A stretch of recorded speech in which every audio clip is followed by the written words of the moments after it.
out of the Gospel of Luke, chapter 15. I'd like to read in your hearing verses 25 through 32 out of the New International Version of the Bible. And this is how the scripture reads.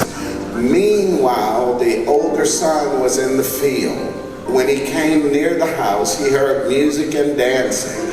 So he called one of the servants and asked him what was going on. Your brother is come, he replied, and your father has killed the fattened calf because he has him back safe and sound. The oldest brother became angry and refused to go in. So his father went out and pleaded with him. But he answered the father, look, all these years I've been slaving for you and never disobeyed your orders. Yet you never gave me even a young goat so I could celebrate with my friends. But when this son of yours who has squandered your property with prostitutes comes home, you kill the fattened calf for him. My son, the father said, you are always with me and everything I have is yours.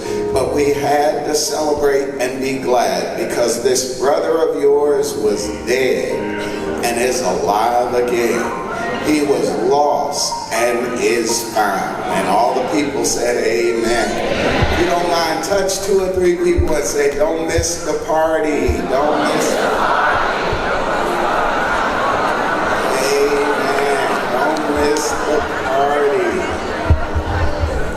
We're continuing today in a series entitled Adulting, where we've been focusing on what it means to be an adult in every area of your life. And today we want to look at a difficult issue. We want to focus on the issue of entitlement. We all want things, but some people feel they are entitled to whatever they want and they deserve it all right now. That can make for very difficult relationships, a lot of disappointment, and missing what is most important in life. When we fall into the I deserve trap, we serve less, we work less, we enjoy less, and we contribute less. Perhaps one of the biggest problems looming over our country now is the crisis of entitlement. If no changes are made, the National Entitlement Commission predicts that in just 15 years, only 5 federal programs will consume all federal revenues. The 5 are Social Security, Medicare, Medicaid, federal employment employee retirement, and the interest on the national debt, which is a nice way of saying tax cuts for the rich. No money will be left over for any other federal activity, whether national defense, welfare, federal law enforcement, aid to education, or anything else. All of these programs will have to be financed by deficit spending. And it gets worse. Boston University professor Lawrence Kitlioff, who pioneered the concept of generational accounting to project federal tax burdens, calculates that with no change in the current law, a child born today will eventually have to pay 84% of their lifetime income in taxes to finance the entitlements that we have already accumulated. Entitlement is not only a critical national issue, but it's a detrimental personal issue. Because it's one thing to earn a benefit, it's another thing to feel entitled to it. The doctrine of grace speaks to the heart of this issue because it declares on a cosmic scale that we have not earned, do not merit, and can never deserve what we need most, the grace of Almighty God. This parable of the prodigal son set before us today is a definitive parable of grace. It is ultimately about a God who scandalously bestows favor on the undeserving and unworthy. Yet this famous parable of Jesus is arguably the most misunderstood. We miss the meaning of the parable because we focus too much on the prodigal son. The star of this story is actually the waiting father. The role of the prodigal son is significant only to the degree that it highlights and spotlights the love of the father, and in that regard, the role of the other brother is just as important. The key to unlocking this parable is found in the context of the text. Luke 15 opens with the words, "Now the tax collectors and sinners were all gathered around to hear Jesus. But the Pharisees and the teachers of the law muttered, 'This man welcomes sinners and eats with them.'" The scribes and the Pharisees were considered righteous because, having written most of the rules, they satisfied most of the requirements. One of their rules was that they did not associate with people that they considered to be rule breakers. The fact that Jesus did was a clear declaration of whose side he was on. Jesus' response would show them that not only were they wrong about him and about them, but they were also wrong about God. Jesus responds to the grumbling religious leaders by telling them three stories. In verses 4 through 7, it's about lost sheep. In verses 8 through 10, it's about lost silver. And in verses 11 through 32, it's about a lost son. These three stories make one point, and it is this: lost people matter to God. Would you look at your neighbor and give them that message? Say, lost people matter to God. See, these three stories share a general outline: lost, found, celebrate. In the first two, the joyful celebration of the lost sheep restored is the climax of the story, and the lost coin recovered is the climax of the second story. But in this third story, the joyful celebration of lost restored is interrupted when the father finds out that someone is missing from the party. The older brother was not there. The father goes into the field to plead with the elder brother to join the party and celebrate the return of his brother. Now, we are never told in the story whether the elder brother joined the celebration.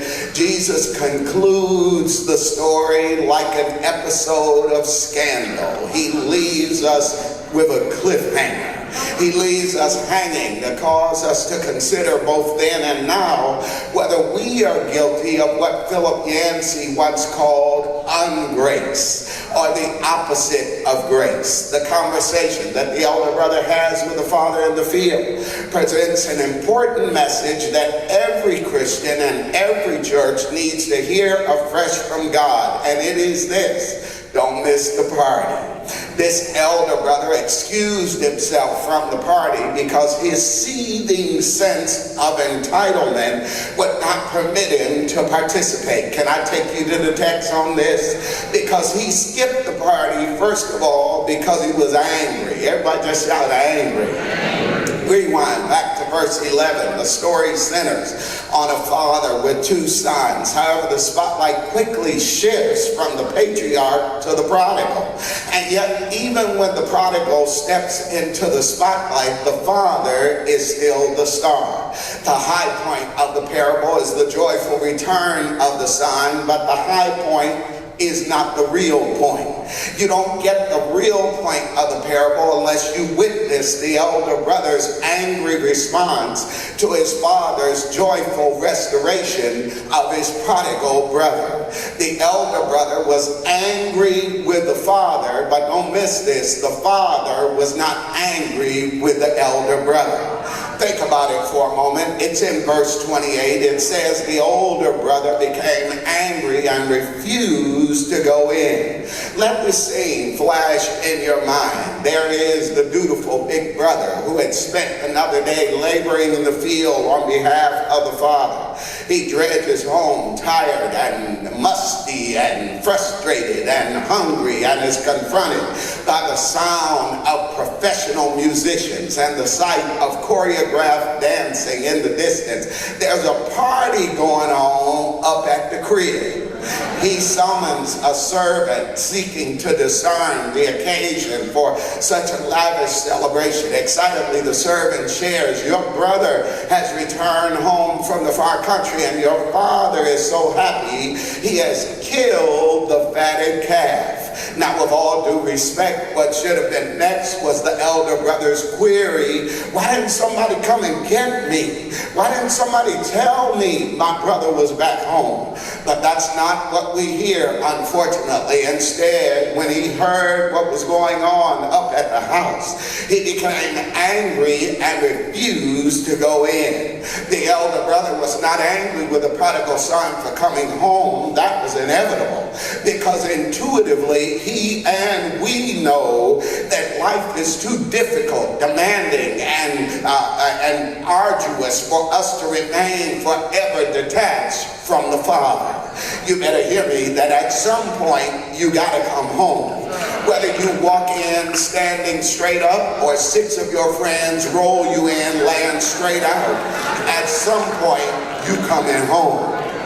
He was not angry with his brother. He was angry with his father for joyfully receiving and restoring his brother. It didn't matter to him that the boy came home safe and sound, and because in his mind it was his choices that had put him at risk and in danger anyway. The elder brother is angry because the party suggests that the father has overlooked his prodigal brother's transgressions. He is so angered by what he interpreted as an injustice that he refused to join the party. He was angry with his father, but hear me well as I repeat, the father was not angry with him.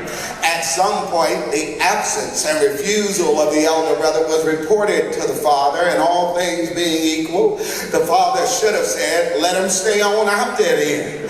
One monkey don't stop no show. We gonna party without him. Come on and let's get it on. Or he could have instructed a servant to command him to come in immediately.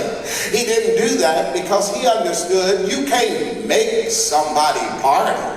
You ever seen somebody at a party that they didn't want to be at, standing around in the corners looking like they've been baptized in pickle juice? He knew you can't make nobody party. So instead, the father left the family, went to the field, and listened to the bird, entreated, pleaded, begged the elder brother to join the festivities. Listen to me well.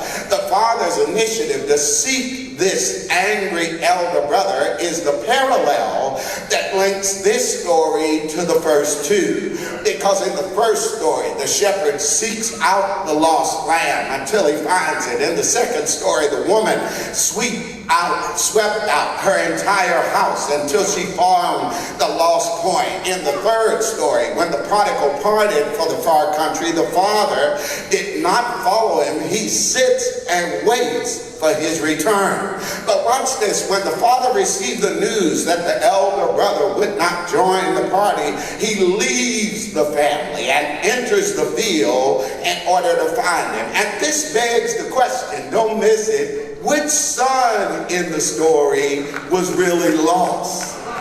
The elder brother was just as lost as his baby brother. He was in the field, not in the far country, but he was still separated from the father and in need of restoration. I shared with you already that this is a parable of grace, but can I suggest humbly to you and contend that it's also a parable of judgment?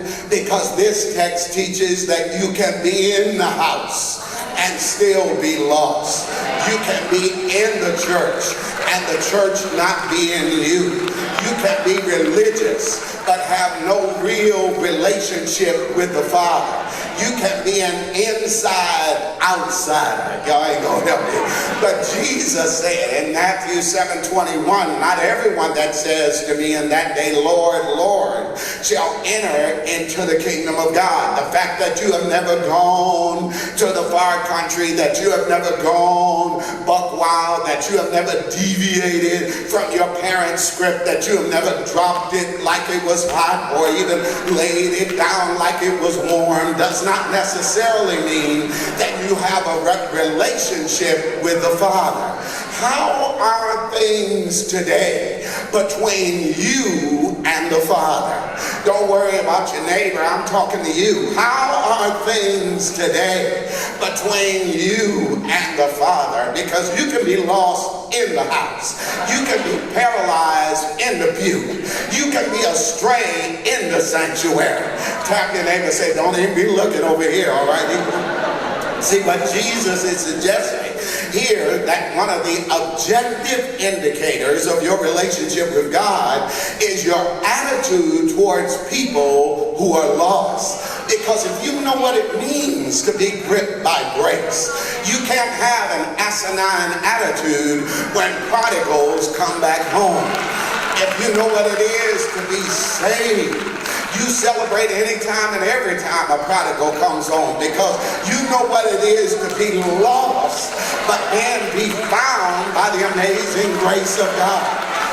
He skipped the party because he was angry, but also he skipped the party because he was arrogant. Verse 29, but he answered his father, look, all these years I've been slaving for you and have never disobeyed your order. Don't miss this, because out of his own mouth, it's on his own Facebook page, it's in his own Twitter feed, we get to see what his real issues are. Do you see it in the text? He's got a threefold problem. Listen again. He says, I have served you. You never gave me a young goat that I might celebrate with my friends. I, me, and mine. Arrogance is the driving emotion here. Look how I look, what I look like in front of my friends, in front of the rest of the family. I've been slaving for you, and I, me, and I got what I want to get. See, unlike his younger brother, he didn't go to the far country and get caught up in the club. He didn't waste his money making it rain. He didn't immerse himself in prostitution. But can I suggest to you, he was in an illicit affair with himself. I, me, and I. The smallest package in the whole world is a person wrapped up in themselves. His arrogance manifested itself in at least three ways. The first is through self-righteousness. Listen to how he addresses his dad. He starts off talking to his dad, saying, look, for these many years I have served you. The verb he uses there literally in the Greek is the verb doulos, which means slave. Look, he viewed service for his father as slavery, bondage, and oppression. Here is the testimony of one who is religious but lost. How does that happen? Well, it's easy. Just be in the right place but have the wrong perspective. Be in the right atmosphere but have the wrong attitude. I remember when I was a boy, there would be afternoons when my father would come home from Chrysler Corporation. He would get off the bus at 24th and Warren Avenue and walk the 2 blocks to our house at 5314 24th Street on the west side of Detroit. He would come into the house, go into his favorite room, sit in his favorite chair, turn on the television, and then call me and my brothers from whatever we were doing and ask us to go back down the street to Tony's Market to get him a newspaper and a Verner's ginger ale. I know y'all don't know what that is, but just flow with it. And more than once, I would say, man, didn't you just walk down the street past Tony's Market, and now you calling us for what we doing to go back up the street to Tony's Market and get you a newspaper and a Verner's ginger ale? That's what I said to myself in my head.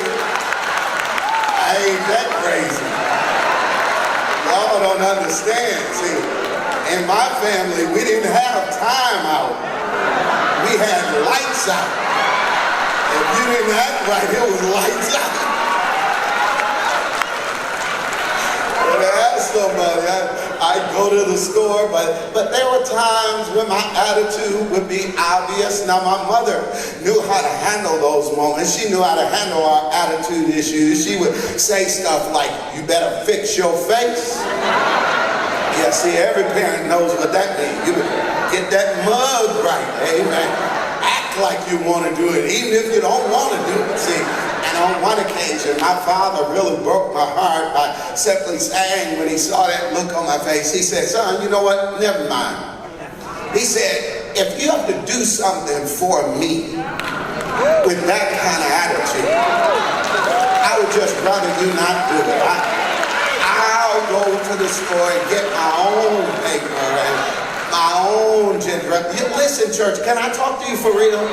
Because I wonder how many times God is looking down on us and saying, if it's that hard for you to give me praise, if it's that difficult for you to pay your tithe, if you have to serve with that kind of bad attitude, if it's that strenuous for you to squeeze out an offering, if it's that hurtful for you to tell somebody about my goodness after all I've done for you, don't worry about it.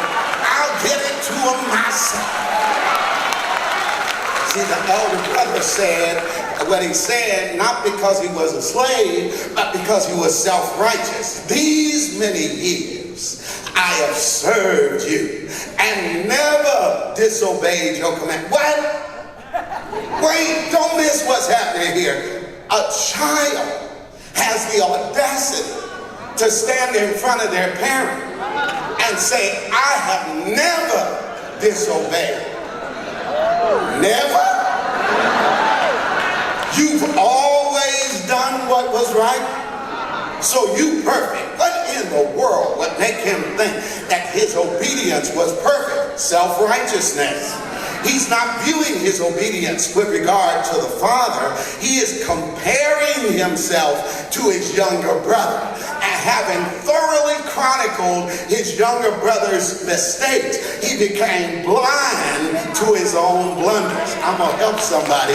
That's how it's possible to be religious and lost. You can be in church for years and never receive grace, not because grace is not available, but because you think you don't need it. Because the truth is, you're spending all your time comparing yourself not to God, not to Jesus Christ, but to your other brothers and sisters. You have conducted CSI investigative inquiries into everybody else's lives. You know all the flaws, all the fumbles, all the failures, all the fractures of everybody else. You can tell on any given day who is sleeping with who is dating who said what about who, and when they said it. You can see the speck in everybody else's eye, but can't see that big old log in your own eye. Hey, you have missed the mark too. You have fallen short too. You have messed up too. You have made mistakes too. You'd still be tore up from the floor up too, unless Jesus had picked you up.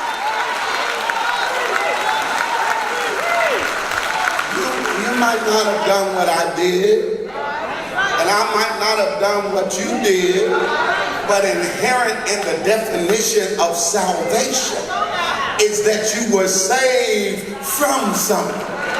Y'all missed that. And for something. All have sinned. Now, we normally preach it, y'all have sinned, but it's a whole lot of sinners in the pulpit. I should have had a hallelujah, thank you Jesus, and an amen.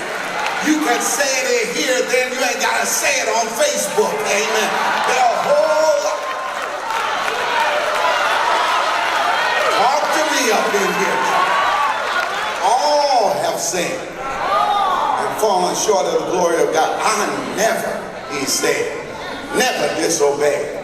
And after all these years, you ain't never gave me a young goat to celebrate with my friends. But when this son of yours returns, you killed a fatted calf. Look at what he said. This boy, can I give you the Lance Watson version? Done wasted your money on prostitutes. And when he come home, you hire Chico now.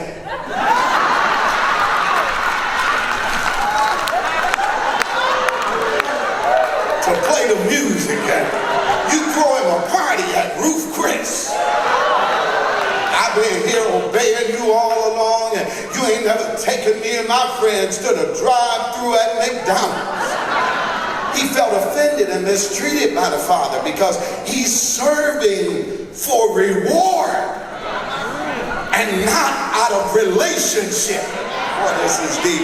Because he's driven by self-righteousness. He felt cheated by the father as if he had not received his just due. And that's a whole sermon right there. I can't preach it today. I don't have that much time, but can I share it? You never want God to give you what you really deserve. Somebody will say, oh, because if God gave Lance Watson what he really deserved, somebody else would be on the mic. He wouldn't even be here today. You don't want God to give you what you deserve. See, his arrogance is apparent in his self-righteousness, but also in his bitterness. Can I lean into 3 words in verse 29? Listen to this. These many years. Everybody say, these many years. Elder brother went off on his father. I'm not expressing it well, but he raised his voice in his daddy's house. But this is not a fit of rage or an emotional response to the return of the prodigal. This is deep-seated, long-standing animosity. He's not just mad about the barbecue. He's mad because the father is merciful.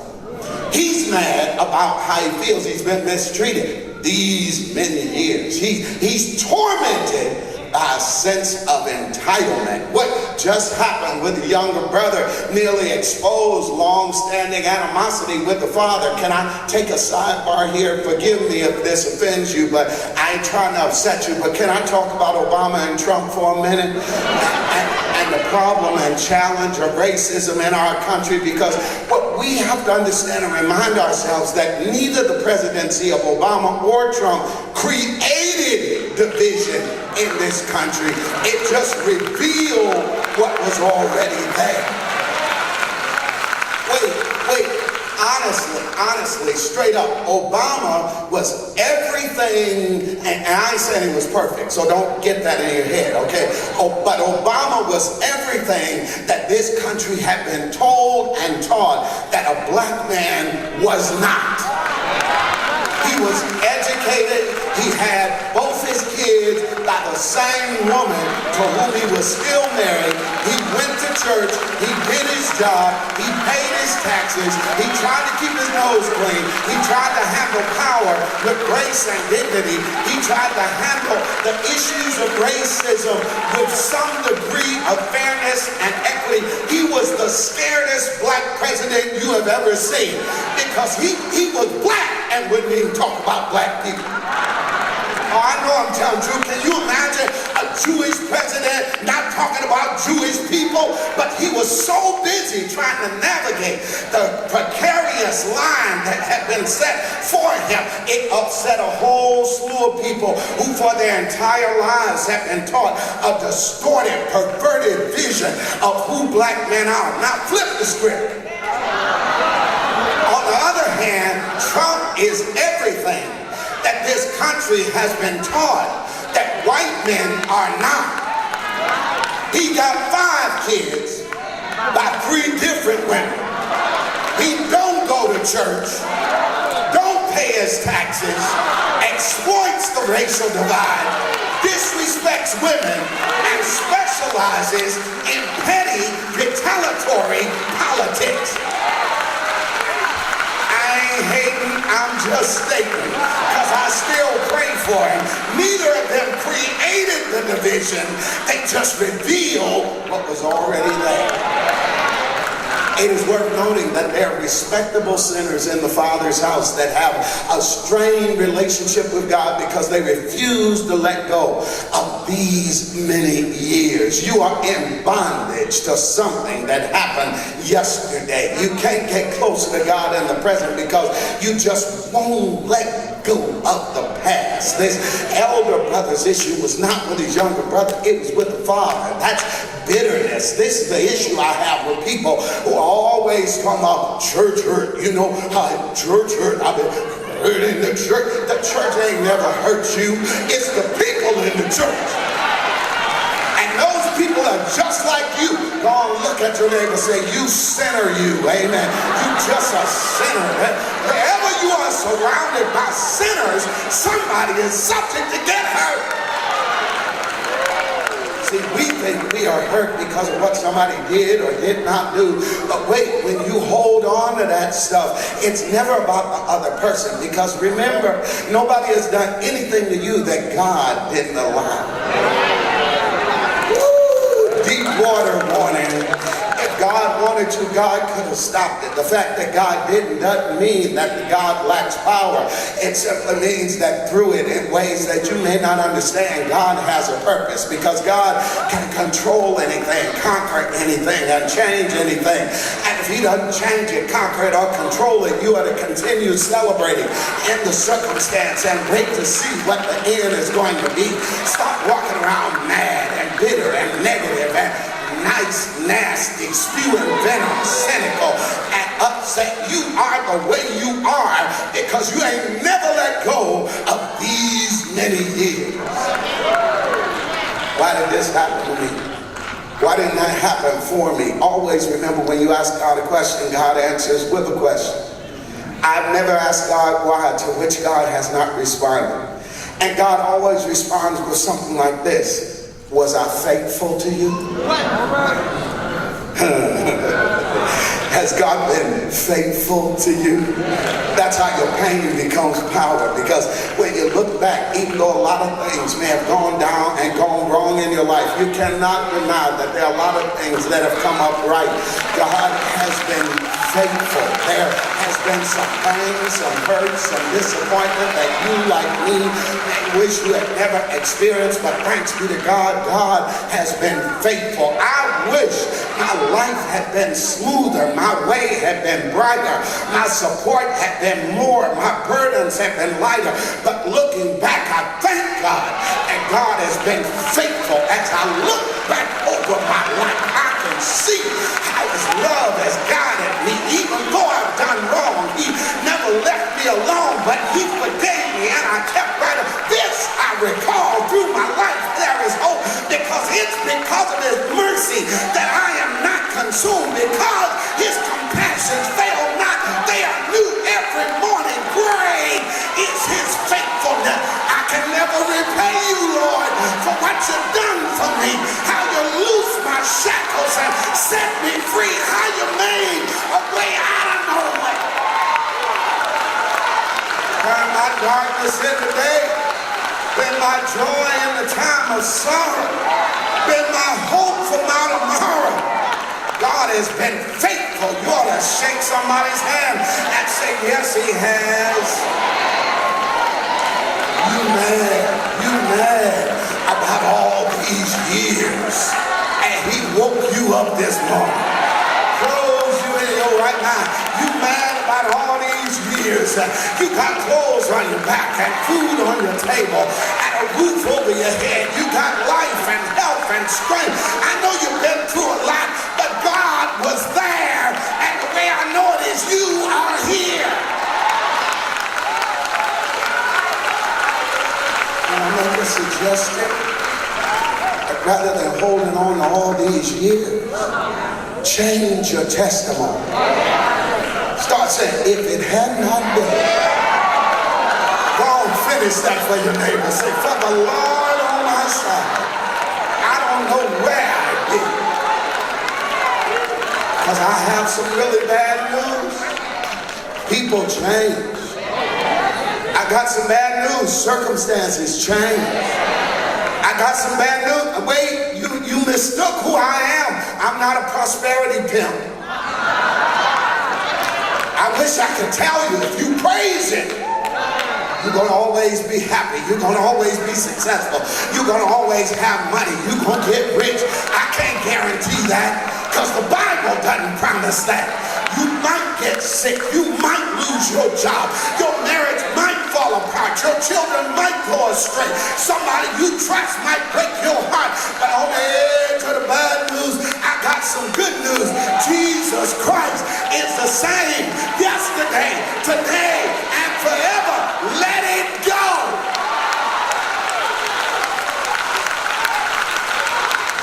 Tap somebody Somebody say, let it go. Not helping you. His arrogance is evident in his self-righteousness, in his bitterness, and in his lack of compassion. Verse 30, he says, but this son of yours, he won't even acknowledge the prodigal as his brother. This is biting sarcasm with which he officially disowns his brother. He may still be your son, but he ain't my brother no more. He's trying to convince the father that he should disown him when this son of yours came back, who, by the way, parenthetically and realistically wasted your money on prostitutes. Now, I don't know how he knew that.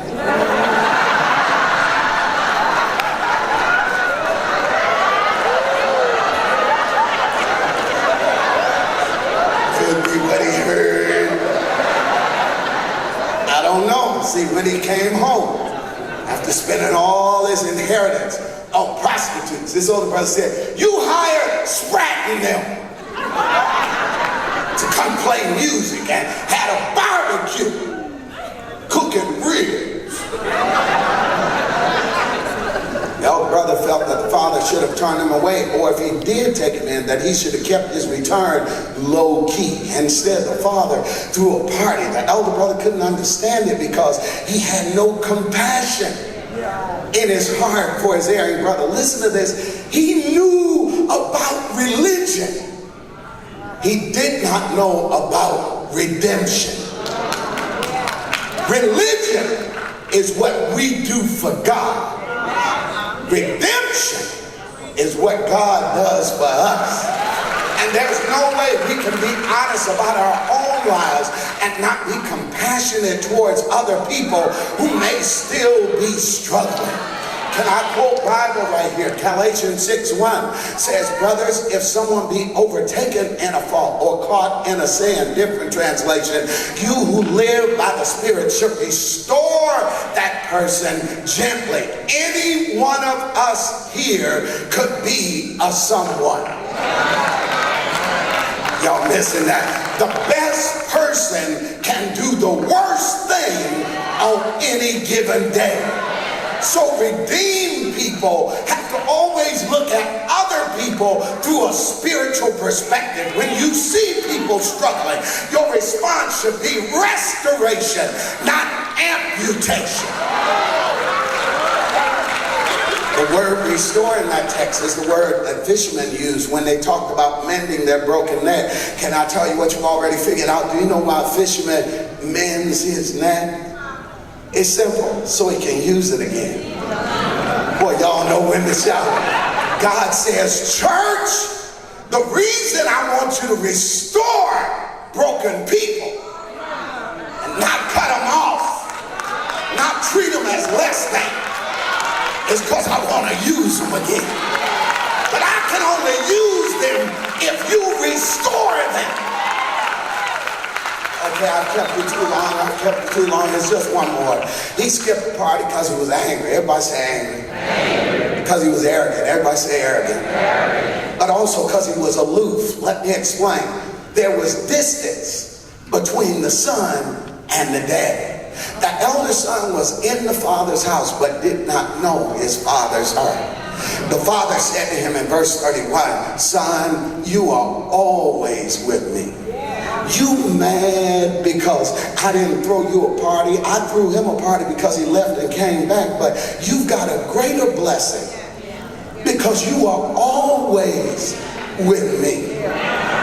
No, y'all ain't getting it. You always have access to everything that I have. This is what Jesus is trying to say. He's trying to say there's nothing better in the world than being with the Father. Think about the dream vacation you would take if money and time were not factors. And then hear David say in Psalm 84:10, a day in your courts is better than 1,000 elsewhere. This Father said, you have always always been with me. There shouldn't be any distance between you and me, because everything I have is yours. Don't ever forget that, my friends, that God blessing someone else does not mean God has forgotten you. Look at your neighbor and say, don't be a hater. See, if God is blessing your neighbor, you've heard it, that means God is in the neighborhood. You mad because you watching people in the line ahead of you get blessed before you. But don't you know that every time somebody in the line ahead of you gets blessed before you, that you are one step closer to the blessing that God has for you? You ought to high five somebody and say, the line is getting shorter. Come on, tell them. Say, I'm getting that much closer to what God has for me. Shake somebody's hand and say, excuse me, neighbor, but I'm having a party tonight. Okay, they didn't talk to you. Turn to your other neighbor and say, turn up, neighbor, because God has been too good, brought us too far, lifted us too high, kept us too safe, blessed us too good for us to be quiet. It's time to have a party.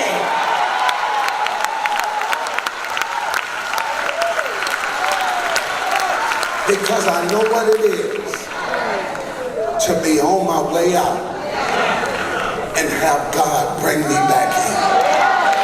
I know what it is to be lost and have God come find me. I know what it is to be confused and have God speak to me and bring clarity in the midst of confusion. And since I know what God has done for me, I ought to get excited when God does it for somebody else.